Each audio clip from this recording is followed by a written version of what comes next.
Road manager ni Alden Richards si Tenten nagulat sa mga naging eksena ni Alden at Kathryn backstage. Magpahanggang yun nga ay may hang-ups pa din ang mga Katden fanatics dahil na rin sa nakaraang Guillermo Mendoza Memorial Awards. Ito ay dahil na rin sa pagkakapanalo ni Kathryn Bernardo at Alden Richards. Bukod kasi sa sila ang tinaguriang box office king and queen, ay napakaraming eksena nga ang ikinakilig ng mga manonood ng awarding ceremony. Mga eksena ng mga artista na hindi nailabas sa TV at ganoon na rin sina Kathryn at Alden.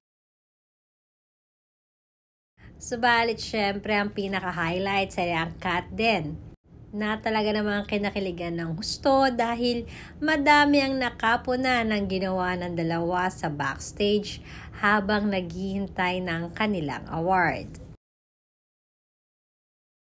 Ayon na rin sa aming source, iba talaga ang titigan ngayon ni Kathryn Bernardo at Alden Richards.